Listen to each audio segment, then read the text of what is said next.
네, 인사드리겠습니다. 안녕하세요. 반갑습니다.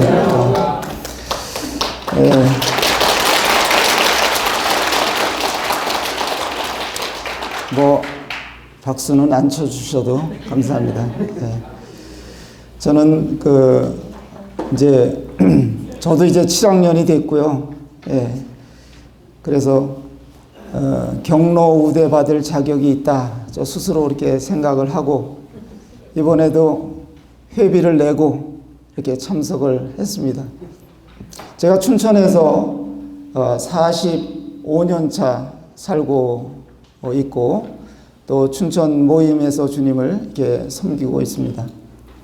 그런데 여기가 강원도 땅이지 않아요. 그래서 저를 왜 불러냈는가 이렇게 생각해 보니까 제가 이제 강원도 도청 소재지에 살기 때문에 저를 패싱하면 좀 곤란할 일이 생길 것 같아서 아마 불러주신 것 같습니다.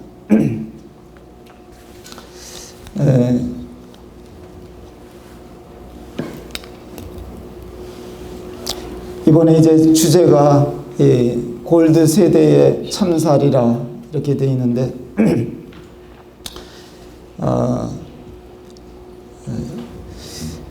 저는 또 이제 취미생활 중에 하나가 여행입니다.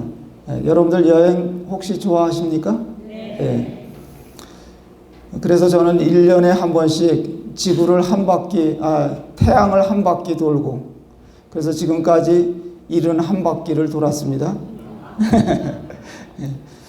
여러분들도 여행을 썩 좋아하지 않으시다 하더라도 하나님께서 여러분들을 이 지구라는 비행기에 태워가지고 우리를 우주 공간을 날게 하셔서 태양을 1년에 한 바퀴씩 돌도록 하나님이 이렇게 섭리해 놓고 계십니다. 그래서 너무나 감사한 일이죠. 이 골드 세대라 이러는데 요즘에 값이 치솟는 게 뭐가 있습니까? 금값이 골드입니다. 그래서 이 황혼 세대도 더불어 비싸졌고 아주 중요하게 됐습니다. 이런 이제 뿌듯함을 가지시고 사시면 좋지 않겠는가 그런 생각을 하고 이 이제 참살이라고 이렇게 주최 측에서 이름을 붙여놨는데 이게 아마 웰빙하고 같은 말인 것 같습니다. 웰빙이라는 말은 우리가 몸과 마음이 건강하고 행복하게 사는 것 이것을 이제 웰빙이라고 이렇게 말할 수 있는 건데 여하튼 어떻게 사는 것이 진짜 잘 사는 것인지 또 무엇에 초점을 맞추고 살아야 할 것인지 이런 것들을 조금 생각해 보고 싶은 마음이 있습니다. 우리는 다 이제 아날로그 시대에 살았었고 그래서 물론 이것은 이제 아날로그라는 것은 이제 전자와 이제 전기 이런 것으로 인해서 이제 시계도 옛날에는 이렇게 한 바퀴 돌아가는 시계였다면 지금은 이제 디지털 시대로 와가지고는 이제 숫자로 시계도 다 표시가 되고 그러잖아요. 근데 이것도 이제 지나갔어요. 이것도 지나가서 이제는 무슨 시대? AI 시대다. 그런 얘기 들어보셨잖아요. 그죠? 인공지능 시대로 이렇게 우리가 적어 들었습니다. 참, 격세지감을 느낄 수가 있는 거고, 그렇습니다. 그래서, 여러분들이 생각할 때 내 자신의 전성기는 언제인가? 언제가 제일 좋은 시절이었던 것 같습니까? 지금이시래요. 네. 우리가 이제 20, 30대는 이제 젊음과 힘이 넘쳤잖아요. 그때가 그런 것이 전성기였고 또 얼굴도 그렇고 이제 미모도 그때가 전성기라 그러면 지금은 우리가 이제 머리도 쉬고 빠지고 저도 여기가 그냥 엄청나게 빠졌어요. 그리고 검버섯도 생기기 시작했고 그렇다 할지라도 우리는 이 골드 시대는 세대들은 정말 지혜와 통찰력과 경험과 이런 것들이 큰 장점을 가지고 있는 세대들이 아니겠습니까? 그래서 너무 늦었다고 생각할 필요는 결코 없는 것 같습니다. 지금이 가장 좋은 때이고 또 가장 빠른 때이다. 이렇게 이제 생각하시면서 하여간 특별한 세대들이 여기 모이신 거예요. 가만히 생각해 보니까 우리처럼 신구 세대의 경험을 다 해본 세대가 없단 말이죠. 제가 얼마 전에 어떤 학생에게 지게 얘기를 했더니 지게가 뭐냐요? 우리는 지게를 지고 일도 하고 짐도 나르고 농사도 짓고 이런 거 다 해서 지게 지던 세대들이란 말이에요. 뿐만 아니라 우리가 웬만한 거리는 다 걸어 다녔잖아요. 그죠? 자동차도 없을 때고 대중교통이 활성화되지 않은 때에 우리가 살았기 때문에 또 그러다가 이제 자동차가 들어오기 시작했고 저도 이제 젊었을 때는 자동차가 지나가는 거 보면 나는 언제나 저 차를 한번 운전해 볼 수 있을까 이랬을 때가 있었단 말이에요. 근데 지금은 웬만한 분들은 다 차를 갖고 계시고 뿐만 아니라 옛날에 제가 어렸을 때는 우리 동네에 전화가 한 대밖에 없어요. 한 대. 이장님 집에 그것도 유선전화 이제 그래서 불러다닌단 말이에요. 누구 전화 바꿔달라 그러면 불러대고. 근데 뭐 지금은 이렇게 다 하나씩 갖고 계시잖아요. 이거 가지고 전화도 거시고 또 뭐 문자도 하시고 카톡도 하시고 별걸 다 하신단 말이에요. 이런 세대예요, 우리가. 우리는 예전에는 또 배고픔을 경험한 세대잖아요. 안 그러세요? 근데 지금은 어떠세요? 너무 많이 먹을까봐 겁나시죠? 자, 여기 오셨는데도 우리는 어떤 측면에서는 너무 배부를까봐 겁나하는 이런 시대에 우리가 살고 있는 것이죠. 그러니까 우리는 이전에 모든 것들도 경험했고 아주 없었고 가난했고 힘들 때도 경험했고 이렇게 또 모든 것이 물질적으로 풍부한 시대에 우리가 또 살고 있다. 우리같이 이런 경험을 해본 세대들이 없단 말이죠. 다 양쪽을 다 경험해본 세대가. 그래서 김영석 교수님이라고 계세요. 연세대 세브란스 명예교수님이 계신데 이분이 지금 105세가 되셨다고 그러죠. 이분이 이제 100세가 딱 됐을 때 누가 질문했어요. 언제가 전성기입니까? 그러니까 그분이 말씀하시기를 65세에서 85세가 전성기였다. 이런 말씀을 하신 적이 있어요. 그러니까 이제 여기 앉아 계신 분들은 이 전성기를 지금 누리고 계신 거다. 이렇게 이제 말씀드릴 수가 있습니다. 어떤 딱 좋은 시대에 살고 계십니다. 그래서 오늘은 제가 이 주제로 하나님의 은혜를 누리며 삽시다. 너희는 천지를 지으신 여호와께 복을 받는 자로다. 얼마나 위로가 되고 놀라운 말씀인지 모르겠습니다. 그런데 또 한번 생각해 보면 인생은 뭐와 같다고요? 고해다 이거예요. 인생 자체는 누구나 힘들고 어렵고 쉼이 없는 것이 인생이다. 늘 위험과 고생과 쫓김 속에 사는 것이 우리 인생들이다. 그렇게 말하는 분들이 있습니다. 고해라는 말은 이게 가는 길이 험난하고 정말 고통스럽고 어려운 바닷길을 가는 것이다. 그렇게 이제 설명드릴 수가 있는 건데 바다 날씨는 언제 변할지를 모르고 늘 파도가 있고 구름이 있고 갑자기 폭풍우가 몰아치기도 하고 그러지 않습니까? 그런데 요즘에는 이런 바닷길을 가는 데 있어서도 일기예보가 잘 발달되어 있기 때문에 웬만한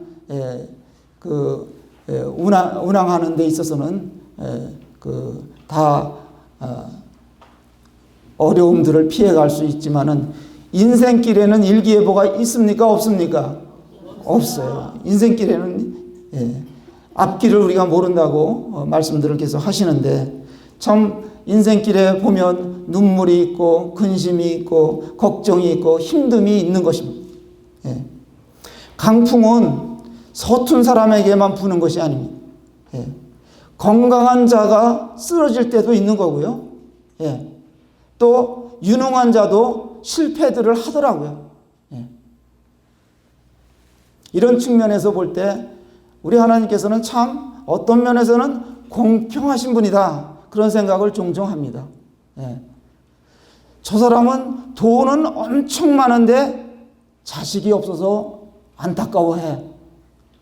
나는 돈은 없는데 자녀들이 있어갖고 위로받을 때가 많아.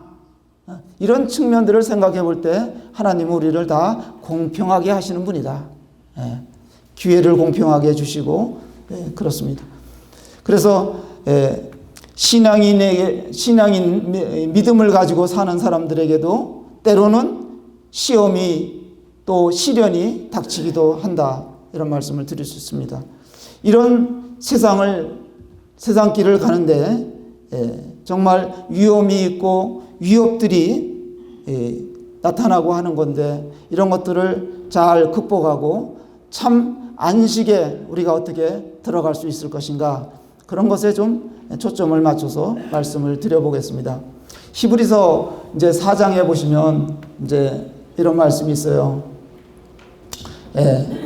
보이실지 모르겠지만 한번 같이 읽어보실까요? 시작. 그러므로 우리는 두려워할지니 그의 안식에 들어갈 약속이 남아 있을지라도 너희 중에는 혹 이르지 못할 자가 있을까 함이라. 그들과 같이 우리도 복음 전함을 받은 자이나 들은 바 그 말씀이 그들에게 유익하지 못한 것은 듣는 자가 믿음과 결부시키지 아니함이라. 그래서 이제 이 히브리서 4장에서는 안식에 대한, 쉼에 대한 말씀들이 나오고 있는 것입니다. 복음을 듣고 이제 여기 오셔서 뭐 이전에도 복음을 많이 들으셨던 성도님들이나 아니면 또 새롭게 복음을 접하시는 분들이나 여러 차례 지금 복음을 계속 듣고 계십니다. 그런데 이 복음을 듣는다 하더라도 들은 바 그 말씀이 유익이 되려면은 뭐하고 결부를 시켜야 된다고요? 믿음과 결부시켜야 된다는 거예요. 복음을 계속 들으시잖아요. 또 우리가 권함을 받잖아요. 그런데 내 마음을 걸어 잠그고 믿음으로 반응하지 않으면 우리에게 참 안식을 주시기 원하시는 하나님의 그 뜻이 이루어질 수가 없다는 것이잖아요. 그래서 우리가 믿음으로 반응하게 되면 세상이 주지 못하는 평안과 안식을 누리게 되는 것이고, 그럴 때야말로 정말 여러분들이 황금 시대를 살게 된다는 것입니다. 하나님의 약속들은 이 세상이 주는 것과 같지가 않습니다. 이 세상이 주는 안식과 쉼은 그때그때 잠깐인 것뿐이에요. 뭐 직장인들이 월요일서부터 금요일까지 열심히 일하고 주말에 잠깐 쉬면 야, 나 참 안식하고 있다. 그러나 그 주말이 지나면 또 쉼이 없는 삶에 돌입하게 되는 것이잖아요. 그리고 또 뿐만 아니라 늘 우리들의 마음을 무겁게 하고 어깨를 무겁게 하는 일들이 시시각각 다가오는 것입니다. 그러나 이제 예수 그리스도를 믿음으로 받아들이고 예수님 안에 거하게 되면, 제가 어제 저녁에 어떤 모친님하고 이제 복음 교제를 조금 했어요. 그래서 그 모친님에게 뭘 말씀드렸냐면,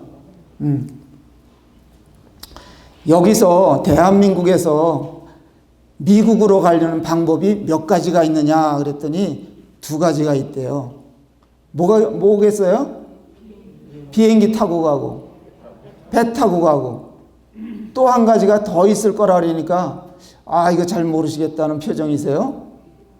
뭐가 있을까요? 또 한 가지는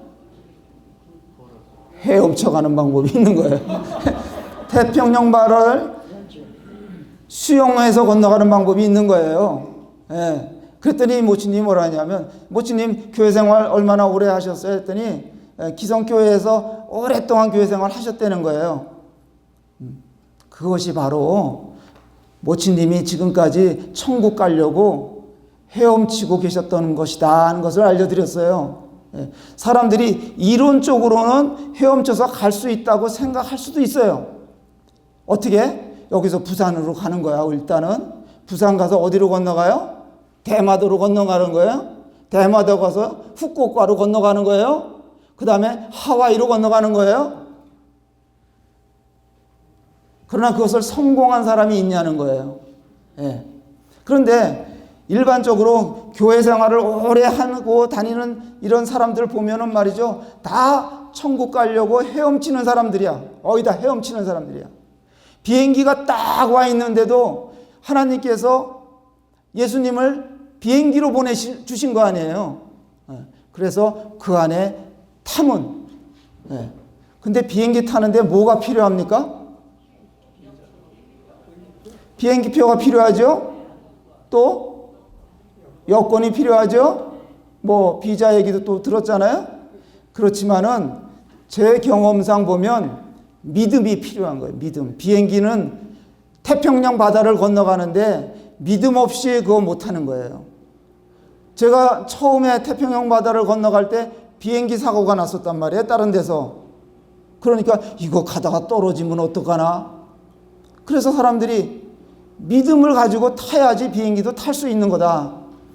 예수님 안에 들어오려면, 예수님이 하나님이 보내신 비행기인데 타려면 믿음이 있어야 되는 거예요. 다른 거는 하나님이 다 준비해 주셨어요. 이제 그런 말씀입니다. 그래서 이야기가 조금 옆으로 갔지만 하나님은 때에 맞게 은혜를 베푸시는 분이다. 요걸 말씀을 드리겠습니다. 자, 히브리서 4장에 나오는 말씀인데 같이 한번 읽어보겠습니다. 시작. 그러므로 우리는 긍휼하심을 받고 때를 따라 돕는 은혜를 얻기 위하여 은혜의 보좌 앞에 담대히 나아갈 것이니라. 여기서 제가 아주 깊이 생각한 부분이 뭐냐면 때를 따라 돕는 은혜예요. 하나님의 은혜가 있는데 때를 따라 돕더라 이런 얘기예요. 젊었을 때에 하나님의 은혜가 있고요. 우리가 나이 들어서 이렇게 사는 기간 동안에도 이때에 맞는 하나님의 은혜가 있다는 거예요. 심지어 하나님의 은혜는 어느 때까지 미치냐? 사람이 임종할 때에도 하나님의 은혜가 있더라고요. 많은 분들이 이제 이 말씀 전하고 이러시는 분들은 경험하는 바일 거예요. 병상에 가서 이제 까딱까딱 하시는 분에게 복음 전했는데 반응하시는 분들이 있더라 이런 얘기예요. 그때 믿고 주님 나라에 간 분들이 있어요. 우리가 복음 전하다 보면 그게 하나님의 때에 따라 돕는 은혜거든요. 기가 막힌 거예요. 하나님의 은혜라는 것은 이제 자격이 없는 자들에게 그냥 일방적으로 베풀어 주시는 호의란 말이에요.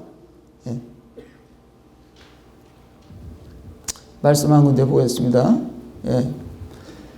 시편 103편에 보면 여호와는 긍휼이 많으시고 은혜로우시며 노하기를 더디하시고 인자하심이 풍부하시도다.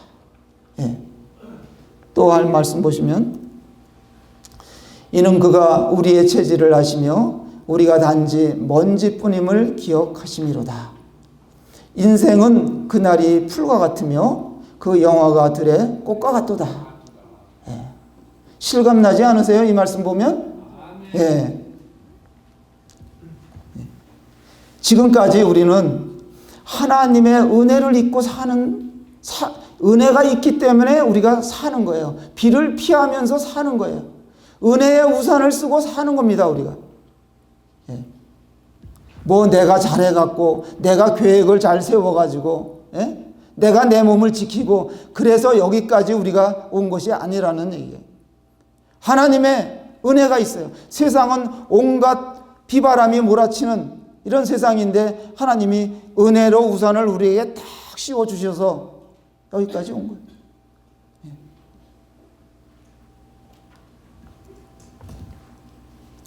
구약의 인물들도 보면 하나님의 은혜의 우산을 쓰고 산 분들이 많아요.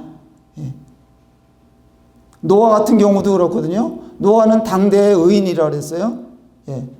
또 완전한 자라고 그랬어요. 그가 죄가 없어서 완전한 자가 아니에요. 하나님의 은혜를 힘입었기 때문에 완전한 자가 됐습니다. 그는 우리의 체질을 아신대요. 이 말씀을 보면 체질을 아신다. 우리는 이 몸은 흙이요, 먼지잖아요. 주님이 내 안에 없다면 우리는 껍데기일 뿐이에요. 아무것도 아니란 말이에요. 땅에서 우리가 뭘 해가지고 좀 얻었다고 해도 그거 아무것도 아니에요. 먼지뿐이다. 하나님은 우리가 무엇이 필요한지, 인생들이 뭐가 꼭 있어야 되는지 다 아시는 분이에요. 우리에게 정말 필요한 것은 하나님은 우리가 조르지 않아도 다 주시잖아요. 또 주시는데 인색하게 주시는 것도 아니고 풍성하게 주신다. 어제 우리가 풍성에 대한 말씀을 들었어요. 풍성한 하나님의 은혜다. 공기, 내일도 좀 해가 뜨게 해주세요. 공기도 좀 넉넉히 주세요. 말 안 해도 하나님이 풍성하게 다 주셔요. 근데 여기가 지금 우리가 있는 데가 정말 공기가 좋은 데예요. 여기가 해발 700m, 800m 위에 우리가 올라와 있는 거예요. 이 평창 지역이. 그래서 해피 평창이라고 그래요. 여기가 가장 인체적으로 가장 적당한 환경에 위치해 있는 것입니다. 우리 하나님께서는 정말 중년에는 중년에 거기에 맞게, 노년에는 노년에 맞게 하나님의 은혜를 베푸시는 분입니다.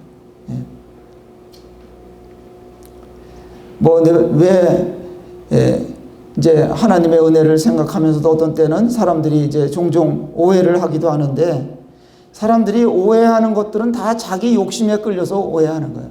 왜 하나님이 나에게는 뭐 건강 이렇게 더 좋은 건강을 안 주실까?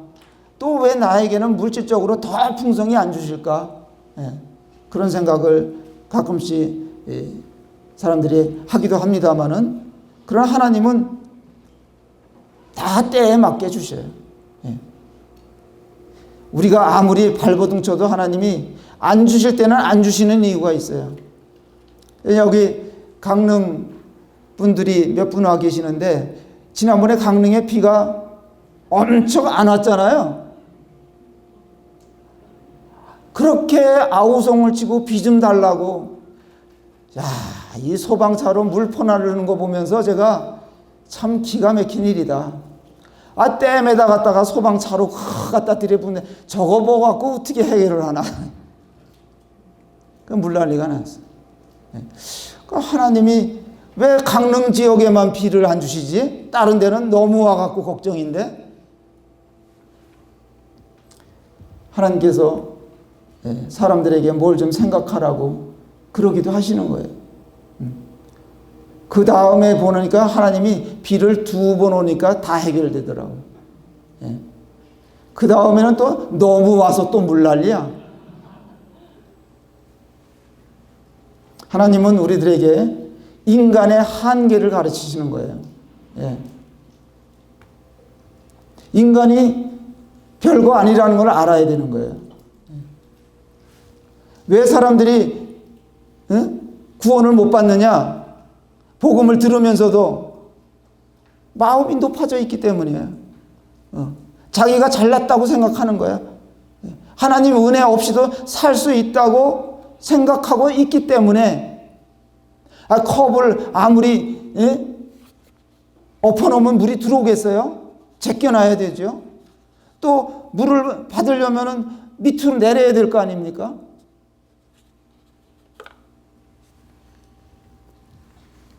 이렇게 갖다 주면 따먹기가 힘들어서 아예 안 먹으려합니다. 예, 그래서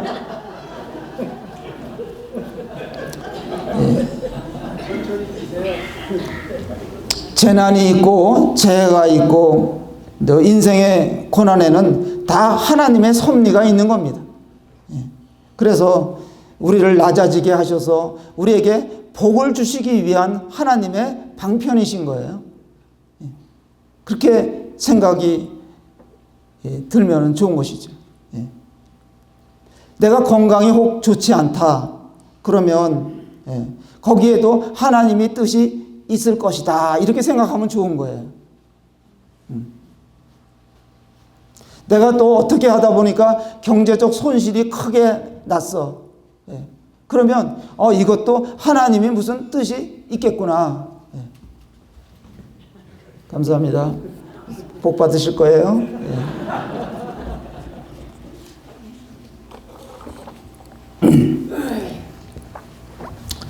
한 말씀 더 소개해 드릴게요. 여기 보면은 예레미야서 29장 11절에 보면 여호와의 말씀이니라 너희를 향한 나의 생각은 평안이요 재앙이 아니라 너희 미래와 희망을 주려는 것이라. 이게 하나님의 본심이란 말이에요. 부모가 자식들에게 잔소리도 하고 또 뭐 때로는 징계도 하지만 그 부모의 본심은 그게 아니잖아요. 자식들이 잘 되게 하기 위해서 자식들이 복 받게 하기 위한 마음이 그것이잖아요. 그러므로 우리 골드 세대들이 이제 하나님의 은혜를 더 많이 생각하시면 이만큼 내가 견뎌오고 살아올 수 있게 해주신 것에 대해서 나는 감사하다. 하나님의 은혜였다. 이러면 좋은 거예요. 계속 우리가 젊어서만 있어봐요. 건강도 너무 좋고 말이죠. 또 세상적으로 이렇게 재물의 복을 받아가지고 말이죠. 재물도 엄청나게 쌓아놨다. 그러면 여러분들이 여기 오시겠어요? 여기 와서 복음 들으시겠느냐고요. 누가 예수님 믿으라면 콧방귀 뀌면서 돌아보지도 않을 거 아니겠습니까? 그러면 영원한 복을 하나님이 주시고 하시는 영원한 생명의 선물을 받을 기회를 얻지 못하는 거예요.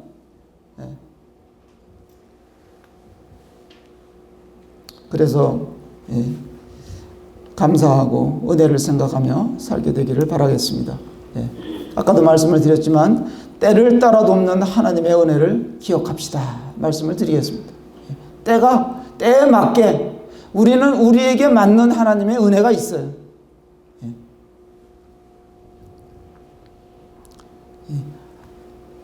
하나님께서는 우리들을 너무나 잘 아시기 때문에 우리가 어떤 자인지 아시기 때문에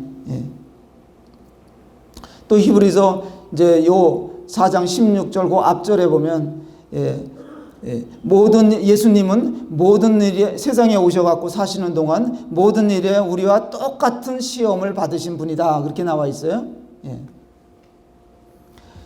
하나님께서 예수님이 우리들의 진정한 위로자가 되시는 것은 예수님이 우리의 체질을 아시기 때문이에요.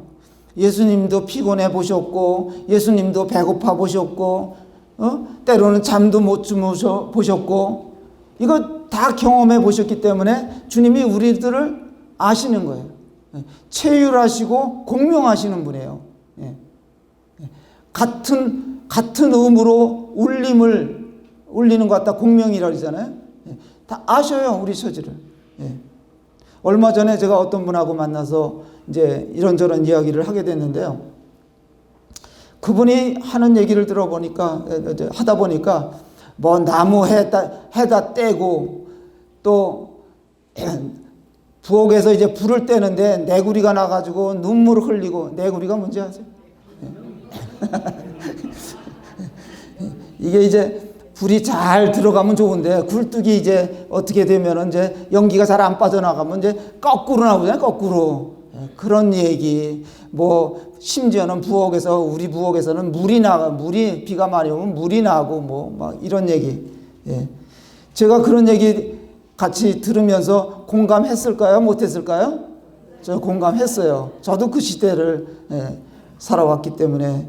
또 뭐 10,000원 버스 타고 다니던 이야기, 고무신자 끌고 다니던 이야기, 다 이게 공감되는 이야기죠. 예. 부자로만 산 사람은 가난한 사람들의 사정을 몰라요. 예. 우리가 배고픈 얘기를 하면은 요즘 아이들은 뭐라 그래요? 예. 라면 끓여 먹지 왜 그랬냐 그래요? 예. 인간의 연약을 우리 주님은 다 아시는 분입니다. 예.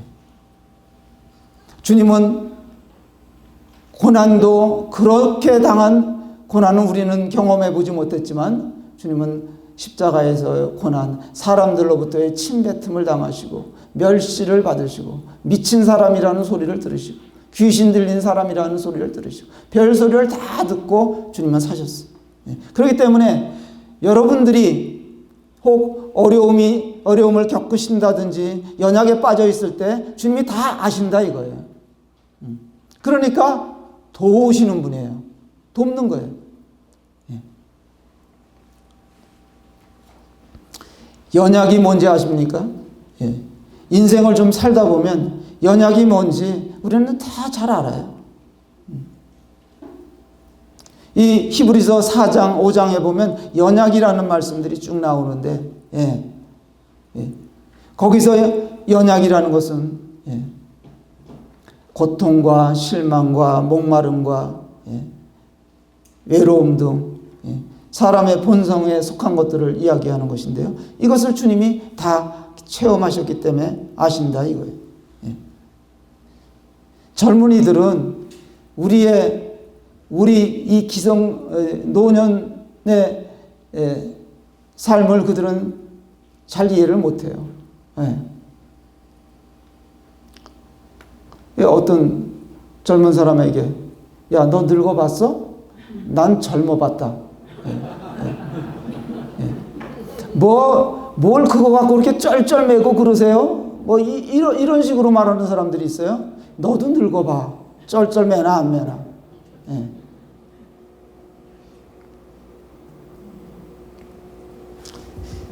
하나님은 때에 맞춰서 일하시는 분이시고 지금 세상을 이렇게 바라보면 악이 번영하는 모습들이 그냥 다 보이잖아요. 왜 하나님이 저런 것들을 그냥 내버려 두실까? 내버려 두는 것 같지만 그러나 적절한 때가 오면 하나님이 다 정리하실 거예요. 다 바로 잡아 놓으실 거예요. 우리는 누구를 만나도 그분의 전후 사정을 잘 모를 수 있지만 주님은 다 알고 계십니다. 또 나라가 왜 이렇게 어려워? 세계 정세가 왜 이래? 우리는 걱정들이 많습니다. 그러나 때가 되면 하나님께서 모든 것들을 다 바로잡을 때가 올 것입니다.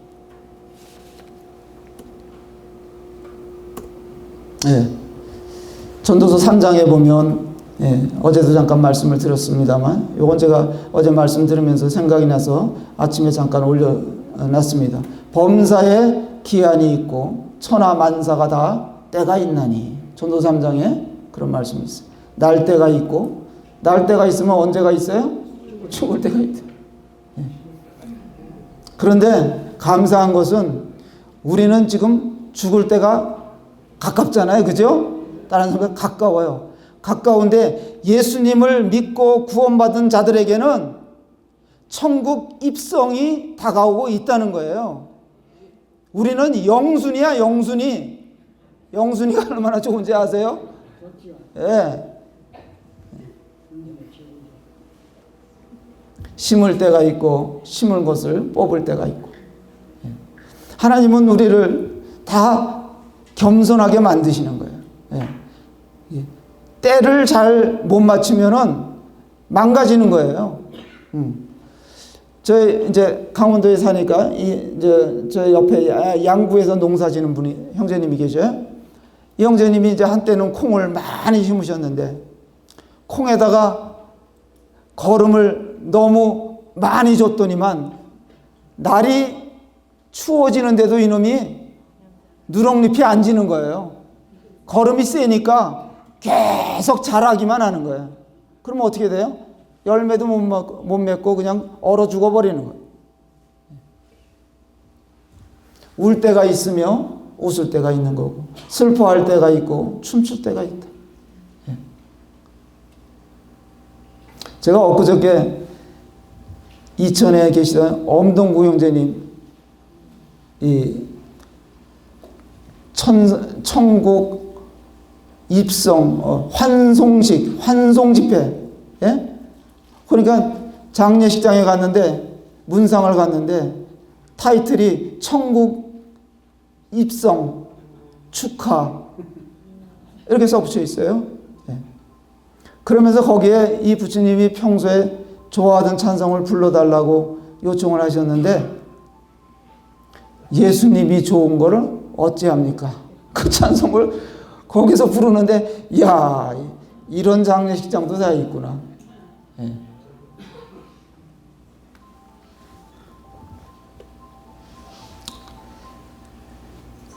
예. 그러니까 지금은 우리가 복음을 듣고 마음을 낮추고 주님의 은혜 베푸심을 인해서 감사하고 받아들여야 때예요. 하나님의 말씀을 받아들여야 할 때입니다. 괜히 고집 피우다가 목이 뻣뻣해가지고 날씨는 추워지는데 주님 나라에 갈 때가 다가왔는데 계속 꼿꼿이 서 있으면 그 식물은 얼어 죽듯이 기회를 잃어버리는 겁니다.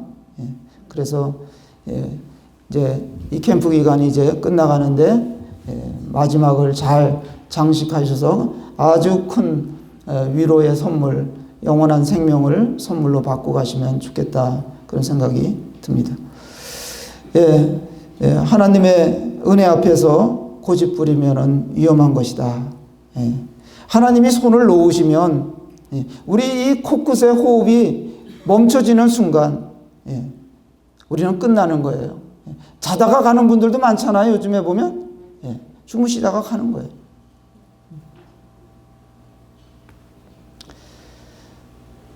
또 말씀 하나 더 소개해 드리겠습니다. 자, 같이 읽어보겠습니다. 시작. 우리의 연수가 70이요 강건하면 80이라도 그 연수의 자랑은 수고와 슬픔뿐이요 신속히 가니 우리가 날아가나이다. 이 말씀이 맞아요, 틀려요? 딱 맞는 말씀이에요. 70이고 80이에요. 그거 넘어가신 분들은 그냥 덤으로 조금 더 사시는 거예요. 그런데 그 연수의 자랑이 뭐라고요? 수고와 슬픔뿐이래요. 자랑하는 거. 저희 아버님이 옛날에 술만 드시면 말씀하시는 레파토리가 있어요. 만주 가서 고생하시고 6.25 동란에 고생하시고 전쟁에 나가서 총알을 빗발치는데 피해 다녀서 살아남은 이야기. 6.25 때 포위가 돼가지고 다 죽어나가는데 옆에 시체를 뒤집어 쓰고 있다가 살아나셨대. 그러니까 저희 아버님이 늘 자랑스럽게 하시는 얘기의 요점을 다 들어오면 고생한 이야기고 수고한 이야기고 슬픈 이야기들 뿐이에요. 제 위로 둘이나 잃어버렸어요. 둘이나 잃어버렸대요. 하나는 뭐 질병으로 잃어버렸고 하나는 난리통에 잊어버렸고, 저를 그래서 이름을 지을 때 할아버지가 붓두리라고 지셨대. 붓두리. 꼭 붙들어라. 얘는 꼭 붙들어라. 그러니까 대부분의 분들은 다 고생한 이야기, 슬픔을 뭐 밥 먹듯 하면서 살아온 인생 이야기들 뿐이란 말이에요. 근데 이것도 훅 간대, 훅 가. 날아간대. 날아서 여기까지 오셨죠? 날아오셨어요. 뒤돌아보면 날아온 거예요.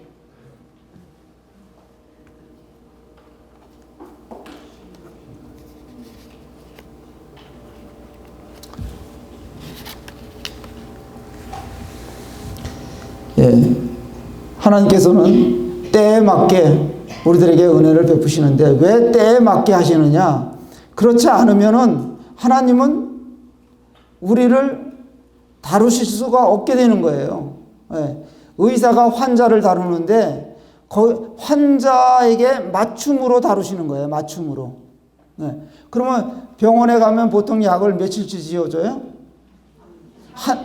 3일치 지어주고 또 오라 그러죠? 그럼 왜 그럴까요? 경과를 보고 처방을 해주겠다 이거예요.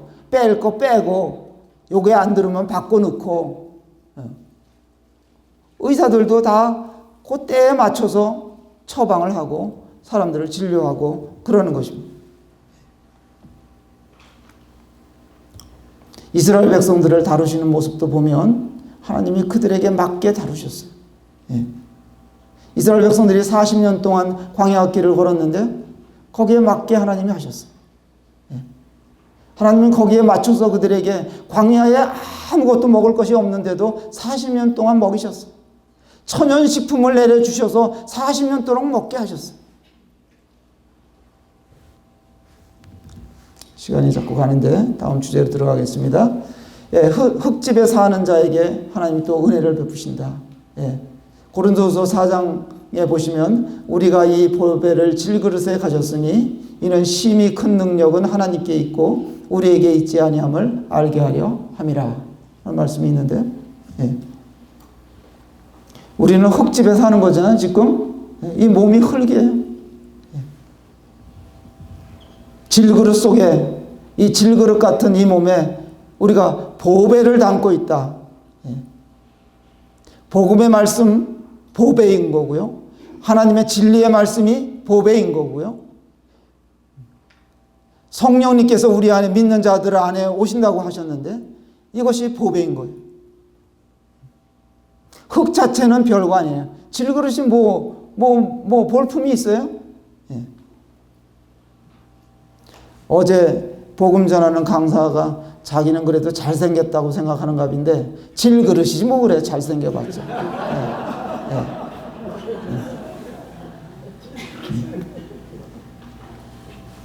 우리는 죽음이 오면 분리 과정을 거쳐서 흙으로 돌아가는 거예요. 화학적 분해로 이렇게 해가지고 그 계산을 해보면 몇 천원 안 가는 거예요. 우리 몸뚱아리라는 것은. 질그릇은 또 깨지기 쉽잖아요. 깨지기 쉬운 거예요. 아무리 우리가 건장한 몸을 가지고 살았다 할지라도 죽으면 끝나는 거예요. 다 밟힐 뿐이에요. 사람들이 지지밟는다고요. 그런데 이 질그릇 안에 무엇을 담았느냐가 중요한 것이잖아요. 우리가 예수님 안에 들어가는 것도 중요하고 주님이 내 안에 오시는 것도 중요한 거예요. 이 질그릇에 보배를 주님을 담으면 이건 놀라운 가치가 이 안에 있게 됐기 때문에 나도 더불어 가치 있는 존재가 되는 거예요. 여러분들 뒤웅박이라고 아세요? 뒤웅박. 뒤웅박이라는 게 있어요. 옛날에는 이제 플라스틱 바가지가 나오기 전에 박을 심어서 박을 타개가지고 썼잖아요. 그걸 타개지 않고 그 꼭지 있는 데다가 구멍을 요만큼 내는 거예요. 그래서 속을 파내. 그래서 그거 말려가지고 거기다가 뭐 여러 가지 곡식들을 집어넣는 거예요. 참깨를 넣어서 담으면 이 용기는 참깨 뒤웅박이고 콩을 넣으면 콩 뒤웅박이고 그래서 그래갖고 처마 밑에다가 쭉 달아놨단 말이에요, 옛날에는. 그래서 이 집에는 참깨가 또 콩이 근데 가난한 집은 뭐 넣어놓을 게 없잖아. 그러니까 염을 갖다 집어넣고 달아놓는 거야. 예. 우리도 뭐 이런 거 있다 하고 이제 자랑하려고. 그러니까 무엇이 담겼느냐. 그래서 여자 팔자 뭐라 그러나? tin각 팔자다. 그 말이 그래 나온 거야. 무엇을 담았느냐. 누구를 만나느냐에 따라서 달라진다 이런 얘기죠. 우리가 예수님을 만났기 때문에 우리는 놀라운 가치를 지닌 자들이 됐다. 이렇게 보면 저도 그렇지만은 다 그저 그래요. 이 나이가 되었으면. 그죠? 아무리 뺑키치를 하고 뭐 어떻게 꾸며봐도 그냥 거기서 거기야. 그런데 알고 보니까 그 안에 주님이 계신 거고, 그 안에 놀라운 복의 말씀들이 담겨져 있고, 날마다 좋은 것들을, 말씀들을 가지고 이 안에 넣고 사는 이런 분들이 됐다 이런 얘기예요. 주님이 보실, 하나님이 보실 때 얼마나 사랑스럽고 그러시겠습니다.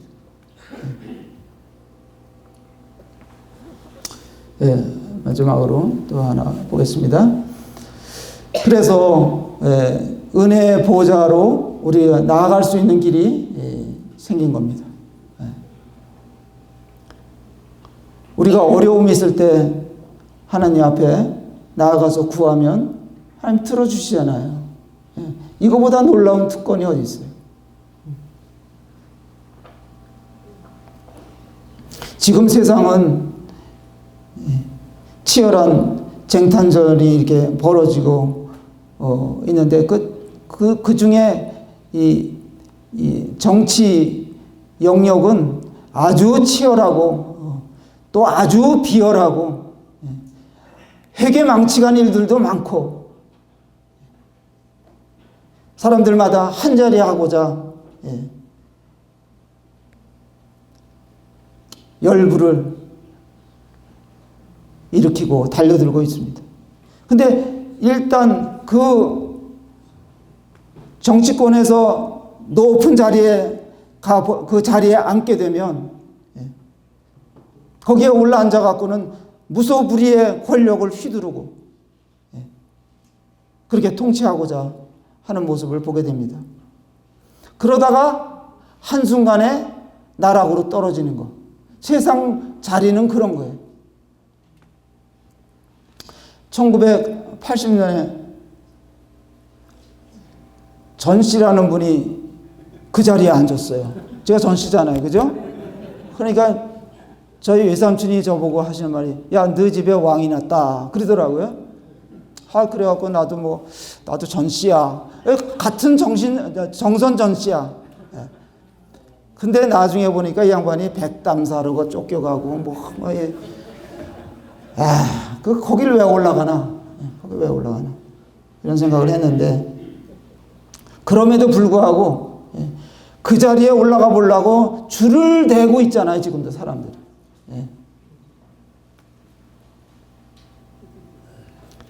선거 때만 되면 그냥 90도, 당선만 되면 그냥 목에다가 기부수를 해가지고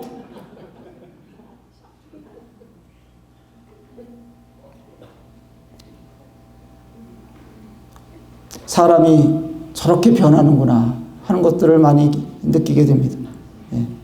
그런데 그런 자리에 일단 올라가면 누구도 가까이 못 오게 해요. 교황도 마찬가지예요. 교황 만나러 갈 수 있어요? 안 만나줘요. 대통령 만날 수 있어요? 어느 나라 대통령도 아무나 못 만나는 거예요. 그런데 하나님의 은혜의 보좌에는 언제든지 문이 열려 있어요. 누구든지 만날 수 있어요.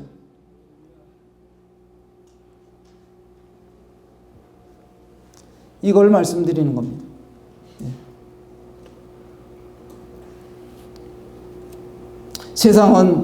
세상의 특징은 교만이고 정욕적이고 이기적이고, 그리고 이 세상 보좌는 일시뿐이죠. 근데 이 히브리서의 말씀 소개되어 있는 이 은혜의 보좌는 하늘에 우리 주님께서 앉아 계신 보좌이고 차원이 다르고 악이 넘보지 못하는 보좌인 것입니다. 오래전에 이런 우스갯소리가 하나 있었어요. 주님이 보좌에 딱 앉아 계시는데 성도들이 이제 하나 둘 이제 오더래요. 올라오는데 그러면 예수님이 보좌에 앉으셨다가 그냥 쫓아내려가 가지고 그 성도를 맞아들이시는 거예요. 야, 너 참 얼마나 수고 많았느냐. 그러면서 위로해 주시면서 이렇게 맞아들이는데 어느 날 유명한 부흥 강사요 목사인 자가 딱 나타나니까 예수님이 그냥 자리를 지키고 계신 거예요. 그래서 옆에 사람이 왜 다른 성도들은 다 맞아들이면서 저렇게 수많은 사람들에게 설교도 하고 이렇게 한 저분이 오는데 왜 가만히 계십니까? 그러니까 저자가 내 자리에 앉을까 봐 그런다.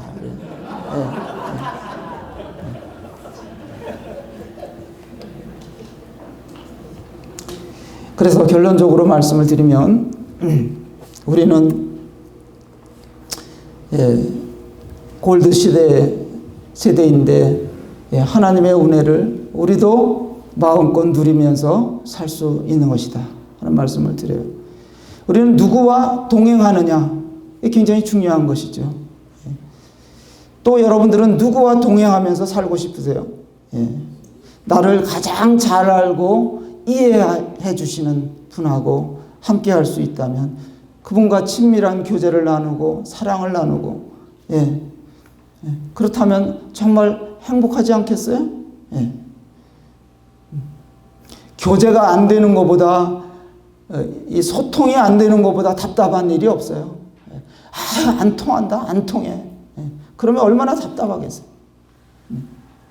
근데 주님은 우리를 다 아시고 또 우리의 환경도, 내가 처한 환경도 아시고 다 이해할 수 있는 분이기 때문에 그분이 나와 함께 하시기를 기뻐하시고 그래 너 그러냐? 그래 내가 다 알지.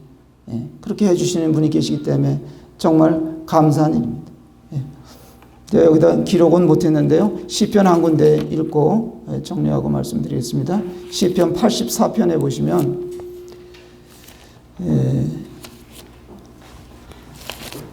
시편 84편 4절 5절 6절까지 읽어드리겠습니다. 주의 집에 사는 자들은 복이 있나니 그들이 항상 주를 찬송하리이다. 주께 힘을 얻고 그 마음에 시온의 대로가 있는 자는 복이 있나이다. 그들이 눈물 골짜기로 지날 때에 그곳에 많은 샘이 있을 것이며 이른 비가 복을 채워 주나이다. 주의 집에 사는 자들이 복이 있대요. 또 시편 92편에 보면 주의 정원에 심겨져 있는 종려나무 같다 그랬어요. 의인들을 늙어도 열매를 맺는데요. 푸르름이 청청하대요. 여기 계신 분들을 이렇게 보니까 표정에서 참 푸르름이 묻어나는 분들이 많으셔요. 너무 감사한 일이죠. 복이 있는 자들이세요. 항상 주님을 찬양하며 우리가 살 수 있는 것이고 눈물 골짜기로 다닐지라도 거기서 샘을 만날 수 있는 것이고 비의 은택을 우리가 입을 수 있는 것입니다. 그래서 힘을 얻고 또 자유롭게 주님의 보좌 앞으로 나아갈 수가 있는 것입니다. 이런 삶이면 성공이지 않겠습니까? 이런 삶은 성공인 거예요. 뭐 세상 거 부러워할 게 뭐 있어요. 옛날에 영국 황제가 루이스라는 황제가 민정시찰을 나갔어요. 그때 물레방앗간을 이렇게 지나가는데 거기서 한 노인이 노래를 부르고 있는 거예요. 세상 사람 날 부러워 아니하여도 나도 역시 세상 사람 부럽지 않네. 하나님의 은혜를 생각할 때에 할렐루야 찬송이 저절로 나네. 그래서 이제 루이스 황제가 들어가서 여보게 그 무슨 노래인가 한번 더 불러주게 하니까 또 불렀어요. 2절은 없나? 근데 없네요. 그러면 2절은 내가 오겠네. 그러니까 세상 사람 날 부러워 아니하여도 영국 황제 루이스가 날 부러워하네. 십자가의 은혜를 생각할 때에 할렐루야 찬송이 저절로 나네. 그저께죠. 첫날 저녁에 우리 보금 강사님이 멋지게 한 곡을 뽑았잖아요. 어떤 분이 내 어깨를 찌르면서 형제도 한 곡 좀 해야지. 그래서 제가 이걸 집어넣은 거예요. 내일 아침에 나오실 분이 말이죠. 강원도 정선 분이야. 이분이 정선아리랑을 또 기가 막히게 부르네. 제가 오늘 예약을 해놓겠습니다. 내일 신청하세요. 예?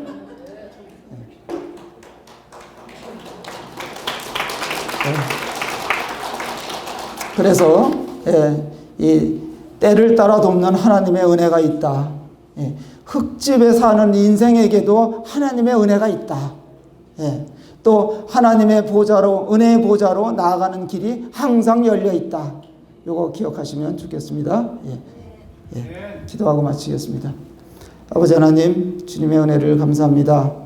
저희같이 참 하찮은 자들을 돌아보시고 구원하시기를 기뻐하셨고, 또 우리를 위해서 그 어마무지한 희생을 다 치르시고 견뎌내시고 마침내 하늘 보좌에 오르셔서 우리를 바라보시고 또 우리를 긍휼히 여기시고 또 우리를 맞아주실 때를 예비해 놓고 계신 우리 사랑의 주님께 찬양을 드리고 감사를 드립니다. 오늘 이 자리에 계신 모든 성도님들과 또 모든 분들이 다 하나님의 은혜를 경험하며 은혜의 우산을 쓰고 또 남은 생애를 힘있게 살아가실 수 있도록 도와주시기를 원하옵나이다. 예수님 이름으로 감사하며 기도하옵나이다. 아멘.